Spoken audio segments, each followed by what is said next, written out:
This is second part of first question number 1. Relation R in the set of natural numbers defined as R equals to x comma y where y equals to x plus 5 and x is less than 4.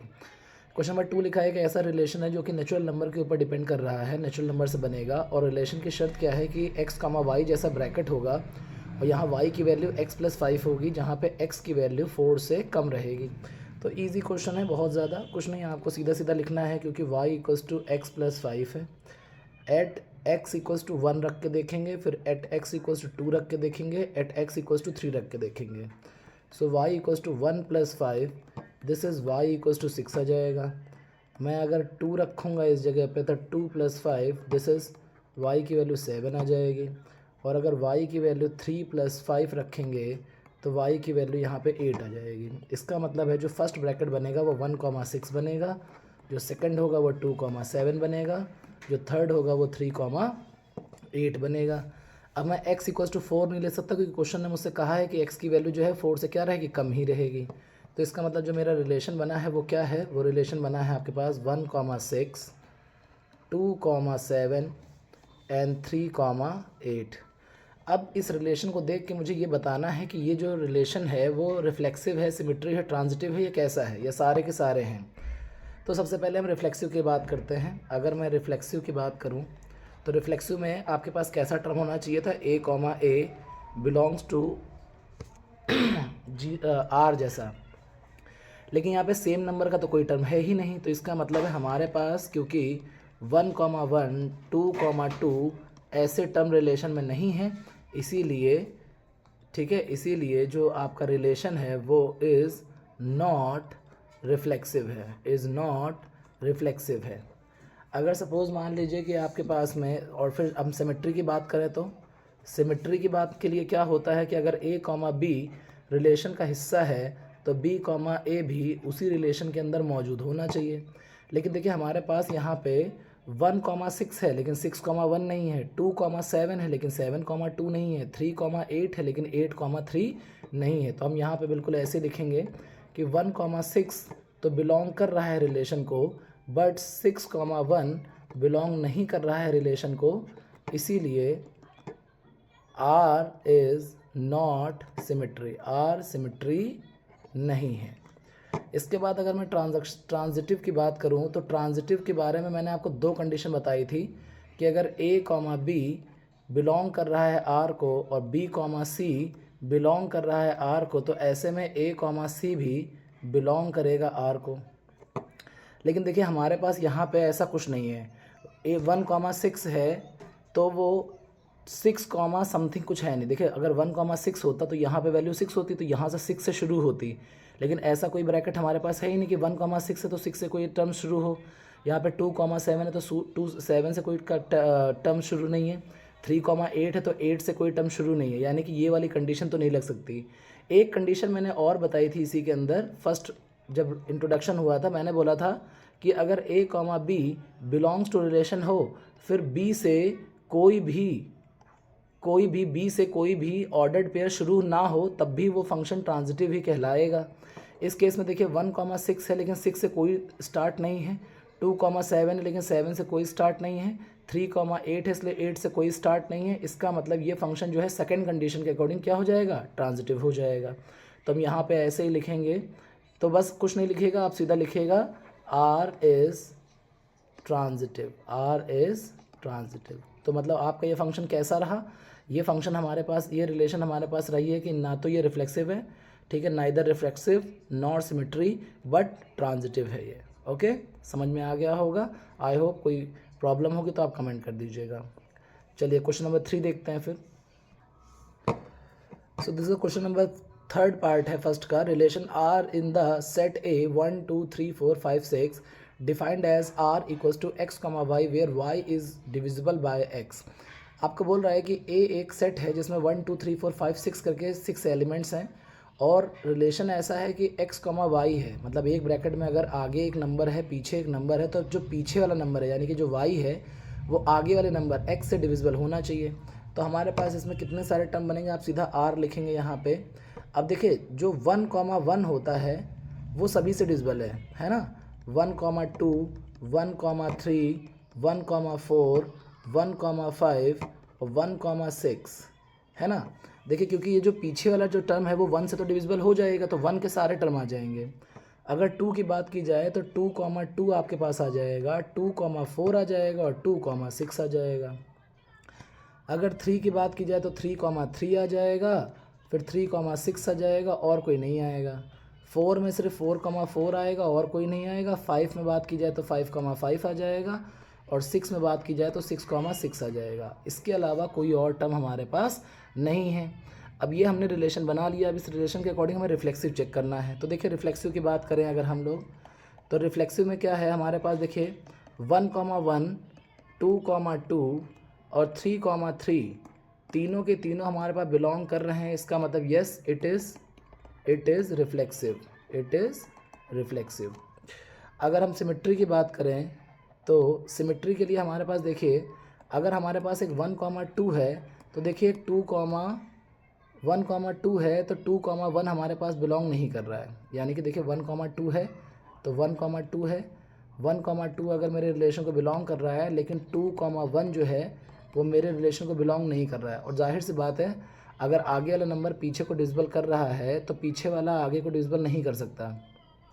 अगर ये number अलग अलग हैं तो जैसे 1 2 को divide कर सकता है लेकिन 2 1 को डिवाइड नहीं कर सकता, 1 3 को डिवाइड कर सकता है लेकिन 3 1 को डिवाइड नहीं कर सकता, 2 6 को डिवाइड कर सकता है लेकिन 6 2 को डिवाइड नहीं कर सकता। इसका मतलब ये सिमेट्री नहीं है। सो इट इज़ नॉट सिमेट्री, ये सिमेट्री नहीं है आपके पास। और फिर लास्ट आता है ट्रांजिटिव। तो ट्रांजिटिव में देखिए क्या लिखा हुआ है, ट्रांजिटिव में हमारे पास 1,2 है, ओके 1,2 बिलोंग्स टू आर है। फिर हमारे पास 2,4 भी मौजूद है, देखिए 2,4 भी है, वो भी मेरे पास बिलोंग है। ऐसे में अगर 1,2 हो और फिर 2 से कोई ब्रैकेट स्टार्ट होता हो तो पहला वाला टर्म और आखिरी वाला टर्म एक ब्रैकेट में होना चाहिए रिलेशन के। तो 1,4 जो है वो भी मेरे रिलेशन में है, देखिए 1,4 भी रिलेशन में है। सो इसका मतलब है ये फर्स्ट कंडीशन को ही फुलफिल कर रहा है ट्रांजिटिव की। तो yes it is transitive, it is transitive. ठीक है, तो इस क्वेश्चन का आंसर हमारे पास क्या आएगा, it is a reflexive and transitive but not symmetry. I hope आपको समझ में आ गया होगा। चलिए क्वेश्चन नंबर 4 देखते हैं। The question का fourth part is relation R in the set of Z integers defined as R where x, y where x minus y is an integer। कह रहा है एक रिलेशन R है जो कि इंटीजर नंबर से बनाया गया है। इंटीजर नंबर यानी कि सारे निगेटिव नंबर, सारा पॉजिटिव नंबर और ज़ीरो, बट ये काउंटेबल नंबर्स होते हैं, इसमें फ्रैक्शन नहीं आता है, इसमें डेसिमल नहीं आता है। ठीक है, तो इंटीजर में आपके पास यहाँ पे R equals to X comma why they रखा है, जहाँ पे एक्स और वाई यानी कि आगे वाले टर्म में से पीछे वाले टर्म को माइनस करने पर एक इंटीजर नंबर आ रहा है। कह रहा है कि ऐसे जो टर्म होंगे वो हमारे पास रिफ्लेक्सिव सिमेट्री ट्रांजिटिव हैं या नहीं है, हमें चेक करना है। अब सपोज करिए कि हमारे पास जो इंटीजर है 1 है, 2 है, 3 है, 4 है एंड सो ऑन, ऐसे करके बहुत सारे इंटीजर्स हैं। और आपने क्लास 8th में ये बात समझ रखी है बहुत अच्छी तरीके से कि अगर इंटीजर में से इंटीजर को माइनस करेंगे तो ऑलवेज इंटीजर ही आता है। तो सपोज़ मान लीजिए अगर मैंने 1 में से 2 को माइनस किया तो मेरे पास -1 आएगा जो कि इंटीजर है। अगर मैंने 3 में से 2 को माइनस किया तो 1 आएगा, पॉजिटिव 1 आएगा, वो भी इंटीजर है। यानी कि 2 में से 3 को माइनस कर दें तब भी वो -1 आ जाएगा, वो भी इंटीजर है। अगर मैं 1 में से 1 को माइनस करूं तो वो भी 0 हो जाएगा, वो भी एक इंटीजर है। तो इसका मतलब है कि अगर मैं 1,1, 2,2 और 3,3 जैसे टर्म अपने रिलेशन में रख लूं तो इनके माइनस करने पे इंटीजर ही आएगा। और क्योंकि अगर ऐसा टर्म आ रहा है तो इसका मतलब yes it is a symmetry, it is a reflexive. So it is reflexive. आप सीधा यही लिखेंगे 1,1, 2,2, 3,3 belongs to relation. So it is reflexive, it is reflexive. Second में आपको मैं बोल दूँ, सेकंड में सिमेट्री बात करनी है तो देखिए अगर 1,2 आपके रिलेशन में बिलोंग करेगा तो 2,1 भी रिलेशन को बिलोंग करेगा, क्योंकि 1 में से 2 जाएगा तो -1 आएगा, वो भी इंटीजर है। और 2 में से 1 माइनस करेंगे तब भी आपके पास 1 आएगा, वो भी इंटीजर है। यानी कि ये दोनों ब्रैकेट जो हैं वो मेरी रिलेशन की शर्त को फुलफिल कर रहे हैं और एक दूसरे के ये उल्टा भी हैं। अगर ये उल्टा है तो ये क्या है, रिफ्लेक्सिव, ये सिमेट्री हैं। So it is symmetry. And the third one is transitive. Transitive check करना है अगर आपको, तो ट्रांजिटिव कैसे चेक करेंगे? देखिए 1,2 सपोज 1,2 मेरे रिलेशन को बिलोंग कर रहा है और 2,4 भी मेरे रिलेशन के अंदर बिलोंग कर सकता है। सो 1,4 भी रिलेशन को बिलोंग ही करेगा। कैसे? देखिए 1 में से 2 माइनस करेंगे तो -1 आएगा जो कि इंटीजर है। 2 में से 4 को माइनस करेंगे जो कि -2 आएगा, वो भी एक इंटीजर है। अब अगर इस तरह की कंडीशन है 1,2 और 2 से नया ब्रैकेट शुरू होगा तो फर्स्ट और थर्ड लास्ट टर्म को हमें ब्रैकेट लेना होता है। अब हमने 1 और 4 ले लिया, अब हमें चेक करना है कि ये जो है हमारा रिलेशन फॉलो करता है कि नहीं करता। तो 1 में से अगर 4 माइनस करोगे तो -3 आएगा जो कि ऑल्सो एक इंटीजर है। तो इसका मतलब अगर ये कंडीशन 1 को फुलफिल कर रहा है सो इट इज़ ट्रांजिटिव। सो अभी आपका पहला क्वेश्चन मिला है जिसमें रिफ्लेक्सिव, सिमेट्री और ट्रांजिटिव तीनों चीज़ें हैं। अब आपको मैं बता दूं, अगर हमारा कोई भी रिलेशन रिफ्लेक्सिव, सिमेट्री, ट्रांजिटिव तीनों होता है तो it is also equivalence. It is called equivalence relation. It is called as equivalence relation. तो उसे इक्विवेलेंस रिलेशन कहा जाता है। आई होप आपको समझ में आ गया होगा। नेक्स्ट क्वेश्चन देखते हैं हम लोग। Now this is question number 5. This is the fifth part of question number 1. Relation R is a set of human beings in a town at a particular time given by.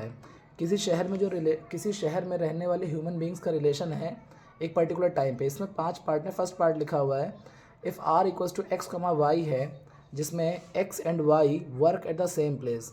कह रहा है कि इस bracket के अंदर जो भी 2 human beings आएंगे वो एक ही प्लेस पे काम करने चाहिए।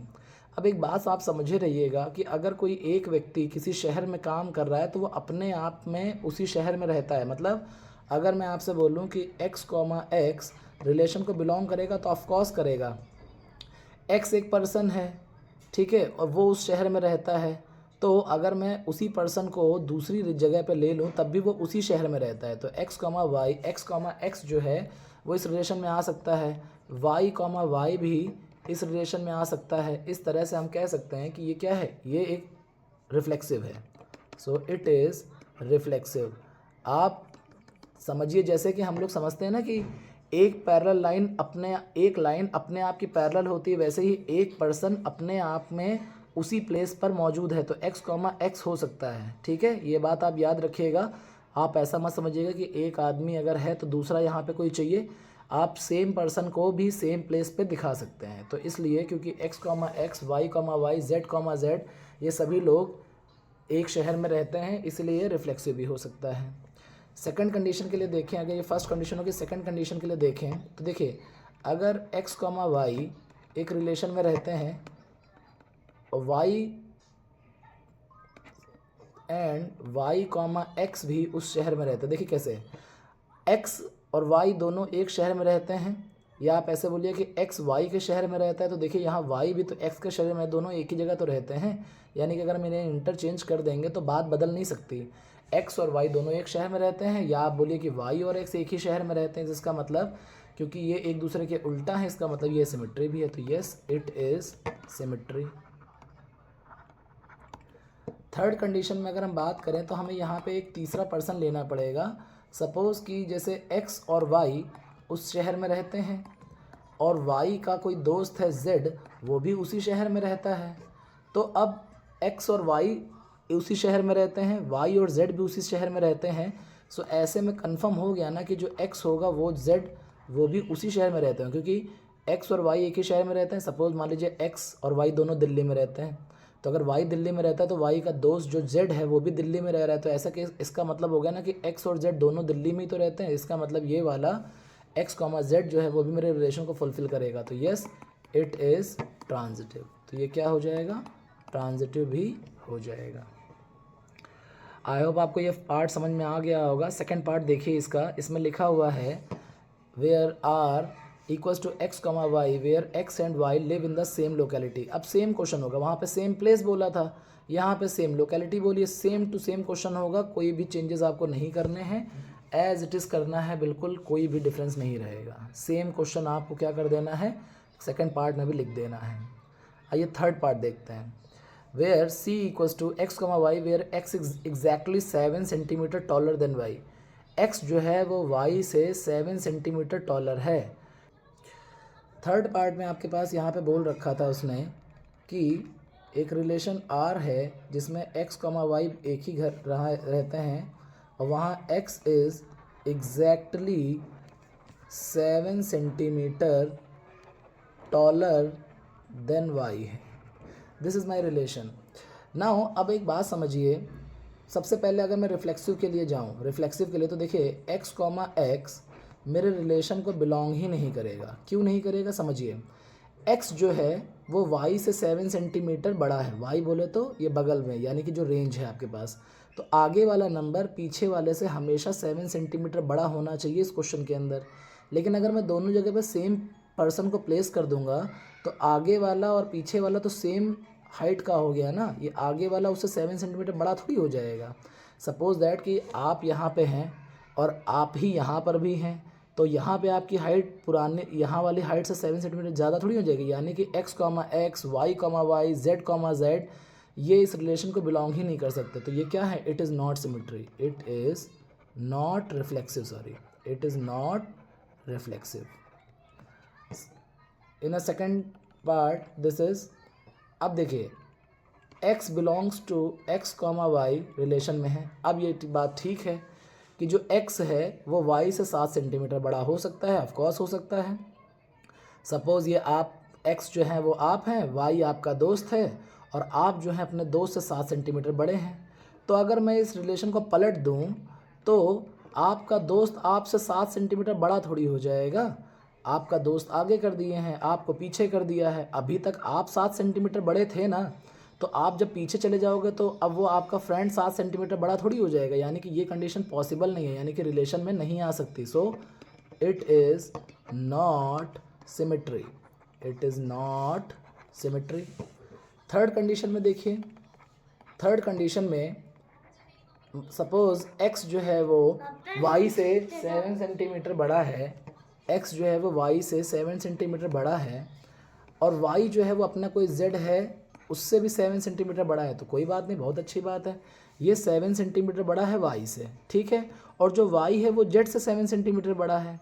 तो देखा जाए तो ये जो x है वो z से 14 सेंटीमीटर बड़ा हो जाएगा। देखिए ये राम है, ये श्याम है, ये श्याम है और ये घनश्याम है। अगर राम जो है वो श्याम से 7 सेंटीमीटर लंबा है और श्याम जो है वो घनश्याम से 7 सेंटीमीटर लंबा है, तो सबसे पहले सबसे बड़ा x है, ये y से जो है वो लंबा है और y जो है वो z से लंबा है। तो देखिए जो x है वो z से डबल लंबा हो जाएगा जितना वो y से लंबा था, 2 बार उतनी ही लेंथ बढ़ जाएगी। इसका मतलब जो है आप ये जो थर्ड केस बनाएंगे x कॉमा जेड, ये बिलोंग नहीं करेगा आपके रिलेशन को, क्योंकि x जो है वो z से 14 सेंटीमीटर बड़ा हो जाएगा। So it is not transitive, it is not transitive.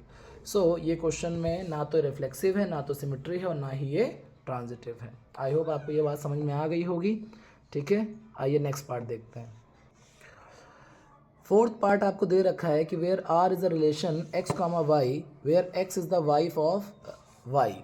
X जो है वो वाई की वाइफ है, यानी कि आगे वाला जो पर्सन रहेगा वो वाइफ रहेगा और पीछे वाला जो पर्सन रहेगा ऑब्वियसली वो हस्बैंड रहेगा।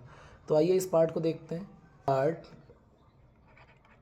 वेयर क्वेश्चन सेज दैट कि आर एक ऐसा रिलेशन है एक्स कॉमा वाई का where x is wife of y, ठीक है। आसान सा क्वेश्चन है, इसको इग्नोर कर दीजिए। तो देखिए यहाँ पर डी पार्ट में आपके पास ऐसा लिखा हुआ है कि जो आर है वो एक्स कॉमा वाई के रिलेशन में, जहाँ पे x is the wife of y है। अब देखिए यहाँ पे क्या है, अगर मैं एक्स कॉमा एक्स को रिलेशन में रखूँगा तभी तो ये रिफ्लेक्सिव हो पाएगा। लेकिन एक बात बताइए, एक्स तो वाइफ है और किसकी है, वाई की है।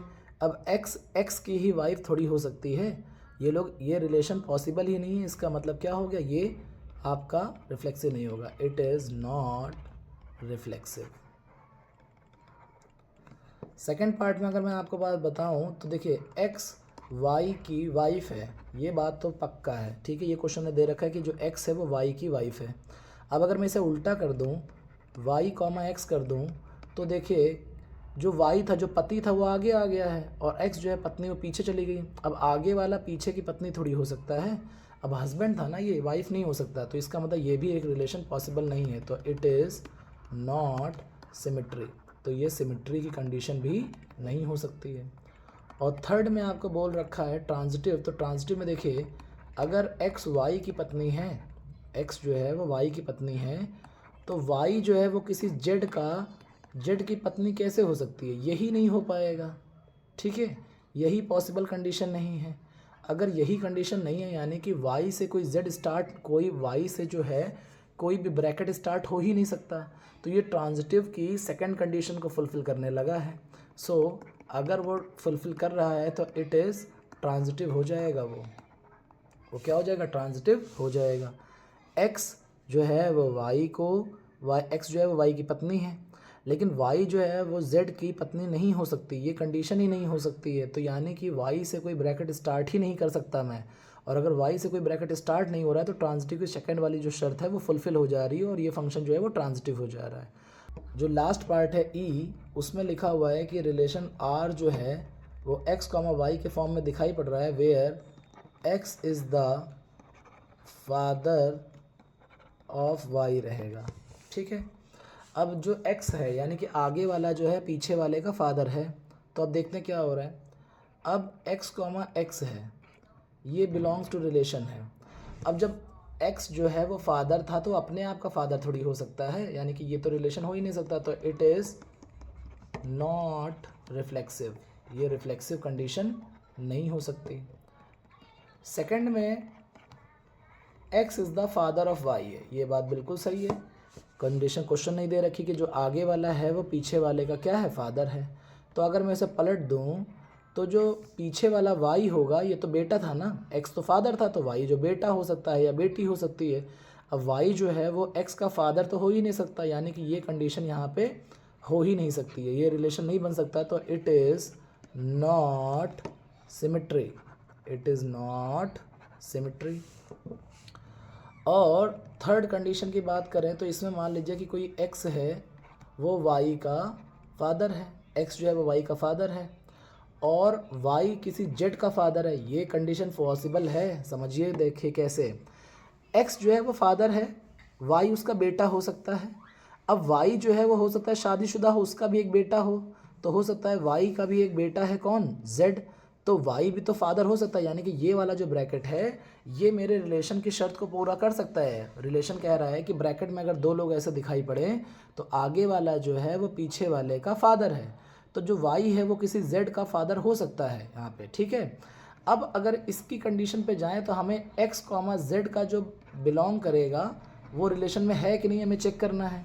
अब जो x था वो फादर था y का और y जो है वो फादर है z का, तो इस हिसाब से तो x तो ग्रैंड फादर हो गया ना, x हो गया दादाजी किसके, z के, x जो है वो ग्रैंड फादर हो गए हैं z के, x को फादर होना चाहिए था इस ब्रैकेट के अकॉर्डिंग, लेकिन ये ग्रैंड फादर हो गए, यानी कि ये रिलेशन को फुलफिल नहीं करेगा, सो इट इज़ नॉट ट्रांजिटिव, तो ये ट्रांजिटिव भी नहीं है। तो दिस इज़ द, ये आपका क्वेश्चन नंबर 5 था जिसमें 5 पार्ट थे, मैंने पाँचों पार्ट आपको करा दिए हैं। आई होप आपको समझ में आ गया होगा।